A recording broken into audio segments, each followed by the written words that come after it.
ನೋಡಿ ವೀಕ್ಷಕರೇ, ಕೊನೆಗೂ ಸರ್ಕಾರ ಪ್ರತಿಯೊಂದು ಗೃಹಲಕ್ಷ್ಮಿ ಯೋಜನೆಯ ಫಲಾನುಭವಿಗಳಿಗೆ 28ನೇ ಕಂತು ಮತ್ತು 29ನೇ ಕಂತು ಒಟ್ಟು 2 ತಿಂಗಳ 4,000 ಹಣನ ಜಮಾ ಮಾಡಿದ್ದು, ಈಗಾಗಲೇ ಫಲಾನುಭವಿಗಳಿಗೆ ಈ ಒಂದು ಹಣ ಬರ್ತಾ ಇದೆ.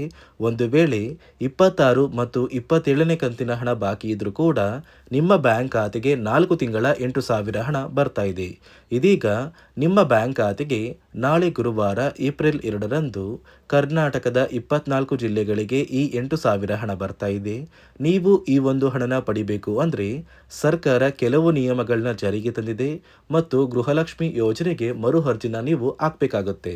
ಅದೇ ರೀತಿ ರೇಷನ್ ಕಾರ್ಡ್ ಹೊಂದಿರುವ ಪ್ರತಿಯೊಂದು ಕಾರ್ಡ್ದಾರರಿಗೂ ಕೂಡ ಸರ್ಕಾರ 3 ಗುಡ್ ನ್ಯೂಸ್ನ ಕೊಟ್ಟಿದ್ದು, ಸರ್ಕಾರದಿಂದ ಏನೆಲ್ಲ ಮಾಹಿತಿ ಬಂದಿದೆ ಅಂತ ನಾನು ನಿಮಗೆ ಈ ಒಂದು ವಿಡಿಯೋದಲ್ಲಿ ತಿಳಿಸ್ಕೊಡ್ತಾ ಇದ್ದೀನಿ.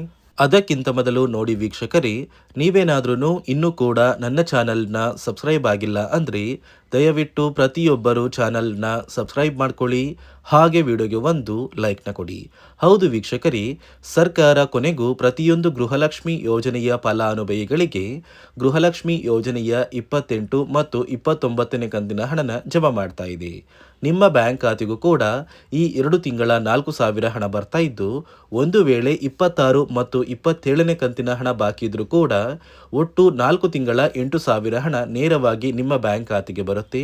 ಏಪ್ರಿಲ್ 2 ಅಂದರೆ ಗುರುವಾರದಂದು ಕರ್ನಾಟಕದ 24 ಜಿಲ್ಲೆಗಳಿಗೆ ಈ ಗೃಹಲಕ್ಷ್ಮಿ ಯೋಜನೆಯ ಹಣನ ಸರ್ಕಾರ ಜಮಾ ಮಾಡಲಿದ್ದು, ಬಾಗಲಕೋಟೆ, ಬೆಂಗಳೂರು ನಗರ, ಬೆಂಗಳೂರು ಗ್ರಾಮಾಂತರ, ಬೆಳಗಾವಿ, ಬಳ್ಳಾರಿ, ಬೀದರ್, ವಿಜಯನಗರ, ಚಾಮರಾಜನಗರ, ಚಿಕ್ಕಬಳ್ಳಾಪುರ, ಚಿಕ್ಕಮಗಳೂರು, ಚಿತ್ರದುರ್ಗ, ದಕ್ಷಿಣ ಕನ್ನಡ, ದಾವಣಗೆರೆ, ಧಾರವಾಡ, ಗದಗ, ಕಲಬುರಗಿ, ಹಾಸನ, ಹಾವೇರಿ, ಕೊಡಗು, ಕೋಲಾರ, ಕೊಪ್ಪಳ, ಮಂಡ್ಯ, ಮೈಸೂರು, ರಾಯಚೂರು, ರಾಮನಗರ, ಶಿವಮೊಗ್ಗ, ತುಮಕೂರು, ಉಡುಪಿ, ಉತ್ತರ ಕನ್ನಡ ಮತ್ತು ಯಾದಗಿರಿ ಈ ಜಿಲ್ಲೆಗಳ ಪ್ರತಿ ಫಲಾನುಭವಿಗಳಿಗೂ ಸರ್ಕಾರ ಗೃಹಲಕ್ಷ್ಮಿ ಯೋಜನೆಯ ಒಟ್ಟು 4 ತಿಂಗಳ 8,000 ಹಣನ ಜಮಾ ಮಾಡ್ತಾ ಇದೆ. ಆದರೆ ಸುಮಾರು 2 ಲಕ್ಷದ ಅಧಿಕ ಫಲಾನುಭವಿಗಳಿಗೆ ಈ ಬಾರಿ ಸರ್ಕಾರ ಗೃಹಲಕ್ಷ್ಮಿ ಹಣನ ಕ್ಯಾನ್ಸಲ್ ಮಾಡಿದ್ದು, ಇನ್ನು ಮುಂದೆ ಈ ಒಂದು ಫಲಾನುಭವಿಗಳಿಗೆ ಯಾವುದೇ ಕಾರಣಕ್ಕೂ ಗೃಹಲಕ್ಷ್ಮಿ ಹಣ ಬರೋದಿಲ್ಲ ಅಂತ ಸರ್ಕಾರ ಆದೇಶ ಕೊಟ್ಟಿದೆ. ಯಾಕಂದರೆ ಗೃಹಲಕ್ಷ್ಮಿ ಯೋಜನೆಯಲ್ಲಿ ಈ ಒಂದು ಫಲಾನುಭವಿಗಳು ಮರಣ ಹೊಂದಿದ್ದು, ಯಾರೆಲ್ಲ ಫಲಾನುಭವಿಗಳು ಮರಣ ಹೊಂದಿದ್ದಾರೆ ಅಂತಹವರ ಬ್ಯಾಂಕ್ ಖಾತೆಗೂ ಕೂಡ ಸರ್ಕಾರ ಪ್ರತಿ ತಿಂಗಳು ಗೃಹಲಕ್ಷ್ಮಿ ಹಣನ ಜಮಾ ಮಾಡ್ತಾ ಇದ್ದು, ಇದೀಗ ಸರ್ಕಾರಕ್ಕೆ ಸಾಕಷ್ಟು ಫಲಾನುಭವಿಗಳಿಗೆ ಹಣ ಹೋಗ್ತಾ ಇದೆ. ಆದರೆ ಆ ಒಂದು ಫಲಾನುಭವಿಗಳು ಮೃತಪಟ್ಟಿದ್ದಾರೆ ಅಂತ ತಿಳಿದು ಬಂದಿದ್ದು, ನಿಮ್ಮ ಮನೆಗೆ ಅಂದರೆ ನಿಮ್ಮ ಗ್ರಾಮಕ್ಕೆ ಸರ್ಕಾರದಿಂದ ನೇಮಕಗೊಂಡಿರುವ ಅಧಿಕಾರಿಗಳು ಬಂದು ಪ್ರತಿಯೊಂದು ಫಲಾನುಭವಿಗಳ ಒಂದು ದಾಖಲಾತಿಗಳನ್ನ ಎಂಟ್ರಿ ಮಾಡ್ಕೊಂಡು ಹೋಗ್ತಾರೆ. ಹೀಗೆ ದಾಖಲಾತಿಗಳನ್ನ ಪುಸ್ತಕದಲ್ಲಿ ಎಂಟ್ರಿ ಮಾಡಿ ಆದಮೇಲೆ ಯಾರೆಲ್ಲ ಫಲಾನುಭವಿಗಳು ಮರಣ ಹೊಂದಿದ್ದಾರೆ ಅಂತಹ ಫಲಾನುಭವಿಗಳ ಹೆಸರನ್ನ ಗೃಹಲಕ್ಷ್ಮಿ ಯೋಜನೆಯಿಂದ ಸರ್ಕಾರ ಕ್ಯಾನ್ಸಲ್ ಮಾಡುತ್ತೆ. ಮತ್ತು ಇನ್ನು ಮುಂದೆ ಪ್ರತಿ ವರ್ಷವೂ ಕೂಡ ವರ್ಷದ ಕೊನೆಯಲ್ಲಿ ನೀವು ಗೃಹಲಕ್ಷ್ಮಿ ಯೋಜನೆಗೆ ಮರು ಅರ್ಜಿನ ಹಾಕೋದು ಕಡ್ಡಾಯವೆಂದು ಸರ್ಕಾರ ಆದೇಶ ಕೊಟ್ಟಿದ್ದು, ವರ್ಷದ ಕೊನೆಯಲ್ಲಿ ನೀವು ಹೊಂದಿರುವ ಒಂದು ಲೈಫ್ ಸರ್ಟಿಫಿಕೇಟ್ನ ಕೊಟ್ಟು ಮತ್ತೆ ಗೃಹಲಕ್ಷ್ಮಿಗೆ ಅರ್ಜಿನ ಹಾಕೋದು ಕಡ್ಡಾಯವಾಗಿದೆ. ಇದೀಗ ಕೊನೆಗೂ ನಿಮ್ಮ ಬ್ಯಾಂಕ್ ಖಾತೆಗೆ ಸರ್ಕಾರ 4 ತಿಂಗಳ ಗೃಹಲಕ್ಷ್ಮಿ ಯೋಜನೆಯ 8,000 ಹಣನ ಜಮಾ ಮಾಡ್ತಾ ಇದೆ.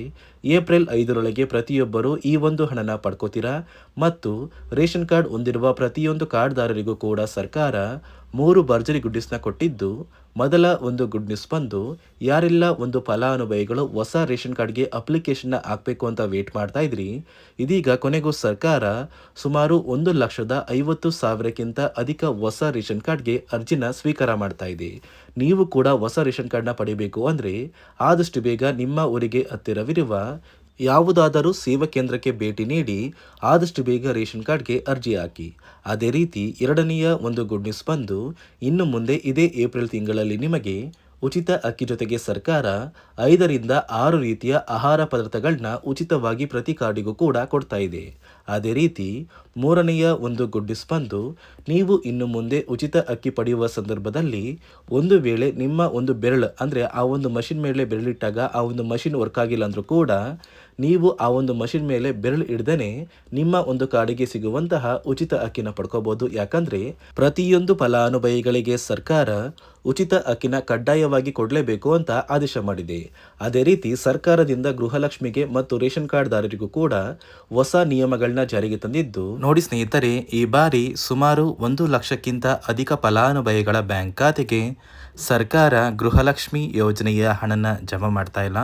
ಕಾರಣ ಏನು ಅಂದರೆ, ನಿಮ್ಮ ಬ್ಯಾಂಕ್ ಖಾತೆಗೆ ಡೆಬಿಟ್ ಮೂಲಕ ಹಣ ಜಮಾ ಮಾಡುವಂತಹ ಸಂದರ್ಭದಲ್ಲಿ ಸರ್ಕಾರ ಸಾಕಷ್ಟು ಫಲಾನುಭವಿಗಳ ಒಂದು ಬ್ಯಾಂಕ್ ಖಾತೆಗೆ ಹಣ ಜಮಾ ಮಾಡೋದನ್ನು ಕ್ಯಾನ್ಸಲ್ ಮಾಡಿದೆ. ಯಾಕಂದರೆ ಇತ್ತೀಚೆಗೆ ಹಣಕಾಸು ಇಲಾಖೆ ಜಾರಿಗೆ ತಂದಿರುವ 5 ನಿಯಮಗಳ ಆಧಾರದ ಮೇಲೆ ಪ್ರತಿಯೊಂದು ಫಲಾನುಭವಿಗಳಿಗೆ ಸರ್ಕಾರ ಈ ಒಂದು ಹಣನ ಜಮಾ ಮಾಡ್ತಾ ಇದ್ದು, ಯಾರೆಲ್ಲ ಫಲಾನುಭವಿಗಳು ಈ ನಿಯಮಗಳನ್ನ ಪಾಲಿಸಿಲ್ಲ, ನಿಮ್ಮ ಬ್ಯಾಂಕ್ ಖಾತೆಗೂ ಕೂಡ ಹಣ ಜಮಾ ಆಗೋದಿಲ್ಲ. ಹಾಗಾದರೆ ಬನ್ನಿ ಸ್ನೇಹಿತರೆ, ಸರ್ಕಾರ ಜಾರಿಗೆ ತಂದಿರುವ ಆ 5 ಹೊಸ ನಿಯಮಗಳು ಏನು ಅಂತ ನಾನು ನಿಮಗೆ ತಿಳಿಸ್ಕೊಡ್ತಾ ಇದ್ದೀನಿ. ನೋಡಿ ಸ್ನೇಹಿತರೆ, ಮೊದಲನೆಯ ಒಂದು ನಿಯಮ ಬಂದು, ಸಾಕಷ್ಟು ಫಲಾನುಭವಿಗಳು ಹೊಂದಿರುವಂತಹ ಒಂದು ರೇಷನ್ ಕಾರ್ಡ್ ಏನಿದೆ, ಆ ಒಂದು ರೇಷನ್ ಕಾರ್ಡ್ನ ಮನೆಯ ಸದಸ್ಯರ ಪ್ರತಿಯೊಬ್ಬರ ಒಂದು ಆಧಾರ್ ಕಾರ್ಡ್ನ ನಿಮ್ಮ ರೇಷನ್ ಕಾರ್ಡ್ಗೆ ಕಡ್ಡಾಯವಾಗಿ ಲಿಂಕ್ ಮಾಡಿಸ್ಬೇಕು.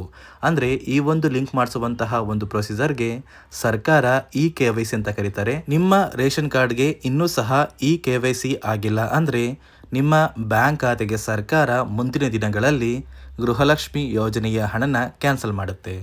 ಅದೇ ರೀತಿ ಎರಡನೆಯ ಒಂದು ನಿಯಮ ಬಂದು, ಸಾಕಷ್ಟು ಫಲಾನುಭವಿಗಳು ಕಳೆದ 3 ತಿಂಗಳಿಂದ ಸರ್ಕಾರದಿಂದ ಬರ್ತಾ ಇರುವಂತಹ ಒಂದು ರೇಷನ್ ಏನಿದೆ, ಅಂದರೆ ಉಚಿತ ಅಕ್ಕಿ ಏನಿದೆ, ಈ ಒಂದು ರೇಷನ್ನ ಪಡ್ಕೋತಾ ಇಲ್ಲ. ಒಂದು ವೇಳೆ ಕಳೆದ 3 ತಿಂಗಳಿಂದ ನೀವು ರೇಷನ್ನ ಪಡ್ಕೊಂಡಿಲ್ಲ ಅಂದರೆ ಸರ್ಕಾರ ನಿಮ್ಮ ಬಳಿ ಇರುವಂತಹ ಒಂದು ರೇಷನ್ ಕಾರ್ಡ್ನ ಕ್ಯಾನ್ಸಲ್ ಮಾಡುತ್ತೆ. ನಿಮ್ಮ ರೇಷನ್ ಕಾರ್ಡ್ನ ಸರ್ಕಾರ ಕ್ಯಾನ್ಸಲ್ ಮಾಡಿದರೆ ನಿಮ್ಮ ಬ್ಯಾಂಕ್ ಖಾತೆಗೆ ಗೃಹಲಕ್ಷ್ಮಿ ಯೋಜನೆಯ ಹಣ ಇರ್ಬೋದು ಮತ್ತು ಸರ್ಕಾರದಿಂದ ಬರುವಂತಹ ಒಂದು ಸೌಲಭ್ಯಗಳನ್ನ ನೀವು ಕಳ್ಕೋಬೇಕಾಗುತ್ತೆ. ಅದೇ ರೀತಿ ಮೂರನೆಯ ಒಂದು ನಿಯಮ ಬಂದು, ನೋಡಿ ಸ್ನೇಹಿತರೆ, ನಿಮ್ಮ ಬಳಿ ಇರುವಂತಹ ಒಂದು ಆಧಾರ್ ಕಾರ್ಡ್ ಏನಿದೆ, ಆ ಒಂದು ಆಧಾರ್ ಕಾರ್ಡ್ನ ಕಳೆದ 15 ವರ್ಷಗಳಲ್ಲಿ ನೀವು ಯಾವುದೇ ರೀತಿಯ ಒಂದು ತಿದ್ದುಪಡಿನ ಮಾಡಿಸಿಲ್ಲ ಅಂದರೆ ನಿಮ್ಮ ಬ್ಯಾಂಕ್ ಖಾತೆಗೆ ಸರ್ಕಾರ ಗೃಹಲಕ್ಷ್ಮಿ ಯೋಜನೆಯ ಹಣನ ಕ್ಯಾನ್ಸಲ್ ಮಾಡುತ್ತೆ. ಯಾಕಂದರೆ ಸರ್ಕಾರದಿಂದ ಬಂದಿರುವಂತಹ ಒಂದು ಆದೇಶದ ಪ್ರಕಾರ ಪ್ರತಿಯೊಂದು ಫಲಾನುಭವಿಗಳು ಕಳೆದ 15 ವರ್ಷಗಳಲ್ಲಿ ಯಾವುದೇ ರೀತಿಯ ಒಂದು ತಿದ್ದುಪಡಿನ ನಿಮ್ಮ ಆಧಾರ್ ಕಾರ್ಡ್ಗೆ ನೀವು ಮಾಡಿಸಿಲ್ಲ ಅಂದರೆ ಕಡ್ಡಾಯವಾಗಿ ಆದಷ್ಟು ಬೇಗ ನಿಮ್ಮ ಆಧಾರ್ ಕಾರ್ಡ್ಗೆ ತಿದ್ದುಪಡಿನ ಮಾಡಿಸಿ. ಅದೇ ರೀತಿ ನಾಲ್ಕನೆಯ ಒಂದು ನಿಯಮ ಬಂದು, ನಿಮ್ಮ ಕುಟುಂಬದ ಒಂದು ವಾರ್ಷಿಕ ಆದಾಯ 7 ಲಕ್ಷಕ್ಕಿಂತ ಕಡಿಮೆ ಇರಬೇಕು. ಒಂದು ವೇಳೆ ನಿಮ್ಮ ಕುಟುಂಬದ ವಾರ್ಷಿಕ ಆದಾಯ 7 ಲಕ್ಷಕ್ಕಿಂತ ಜಾಸ್ತಿ ಇದ್ದರೆ ನಿಮ್ಮ ಬ್ಯಾಂಕ್ ಖಾತೆಗೆ ಸರ್ಕಾರ ಗೃಹಲಕ್ಷ್ಮಿ ಯೋಜನೆಯ ಹಣನ ಕ್ಯಾನ್ಸಲ್ ಮಾಡುತ್ತೆ. ಅದೇ ರೀತಿ 5ನೆಯ ಒಂದು ನಿಯಮ ಬಂದು, ನಿಮ್ಮ ಕುಟುಂಬದ ಸದಸ್ಯರು ಅಥವಾ ಗೃಹಲಕ್ಷ್ಮಿ ಯೋಜನೆಯ ಫಲಾನುಭವಿಗಳು ಯಾರು ಕೂಡ ಸರ್ಕಾರಿ ನೌಕರರಾಗಿ ಕಾರ್ಯನಿರ್ವಹಿಸ್ತಾ ಇರಬಾರ್ದು. ಒಂದು ವೇಳೆ ನಿಮ್ಮ ಕುಟುಂಬದಲ್ಲಿ ಯಾರೇ ಆಗಿದ್ರೂ ಸರ್ಕಾರಿ ನೌಕರರಾಗಿ ಕಾರ್ಯನಿರ್ವಹಿಸ್ತಾ ಇದ್ದರೆ ನಿಮ್ಮ ಬ್ಯಾಂಕ್ ಖಾತೆಗೆ ಗೃಹಲಕ್ಷ್ಮಿ ಯೋಜನೆಯ ಹಣ ಕ್ಯಾನ್ಸಲ್ ಆಗುತ್ತೆ. ಈ 5 ನಿಯಮಗಳ ಆಧಾರದ ಮೇಲೆ ಪ್ರತಿಯೊಂದು ಫಲಾನುಭವಿಗಳಿಗೆ ಸರ್ಕಾರ ಹಣ ಜಮಾ ಮಾಡ್ತಾ ಇದೆ. ಒಂದು ವೇಳೆ ನೀವು ಈ 5 ನಿಯಮಗಳನ್ನ ಪಾಲಿಸಿಲ್ಲ ಅಂದರೆ ನೀವು ಕೂಡ ಗೃಹಲಕ್ಷ್ಮಿ ಯೋಜನೆಯ ಹಣದಿಂದ ವಂಚಿತರಾಗಬೇಕಾಗುತ್ತೆ. ನೋಡಿ ವೀಕ್ಷಕರೇ, ನಿಮ್ಮ ಬ್ಯಾಂಕ್ ಖಾತೆಗೂ ಕೂಡ ಸರ್ಕಾರ ನಾಳೆ ಗುರುವಾರ ಏಪ್ರಿಲ್ 2ರಂದು ಕರ್ನಾಟಕದ 24 ಜಿಲ್ಲೆಗಳಿಗೆ 4 ತಿಂಗಳ ಗೃಹಲಕ್ಷ್ಮಿ ಯೋಜನೆಯ 8,000 ಹಣನ ಜಮಾ ಮಾಡ್ತಾ ಇದೆ. ಮತ್ತು ರೇಷನ್ ಕಾರ್ಡ್ ಹೊಂದಿರುವ ಪ್ರತಿ ಕಾರ್ಡ್ದಾರರಿಗೂ ಕೂಡ ಸರ್ಕಾರ ಪ್ರತಿ ಕಾರ್ಡ್ಗೂ ಸಿಗುವ ಸೌಲಭ್ಯಗಳನ್ನ ಕೊಡ್ತಾ ಇದೆ ಅಂತ ಹೇಳ್ತಾ, ಇದಿಷ್ಟು ಸರ್ಕಾರದಿಂದ ಬಂದಿರುವ ಹೊಸ ಮಾಹಿತಿಯಾಗಿದೆ. ನಾನು ಕೊಟ್ಟಿರುವಂತಹ ಮಾಹಿತಿ ನಿಮಗೆ ಇಷ್ಟ ಆಗಿದ್ದಲ್ಲಿ ದಯವಿಟ್ಟು ಪ್ರತಿಯೊಬ್ಬರು ನನ್ನ ಚಾನಲ್ನ ಸಬ್ಸ್ಕ್ರೈಬ್ ಮಾಡ್ಕೊಳ್ಳಿ, ಹಾಗೆ ವಿಡಿಯೋಗೆ ಒಂದು ಲೈಕ್ನ ಕೊಡಿ.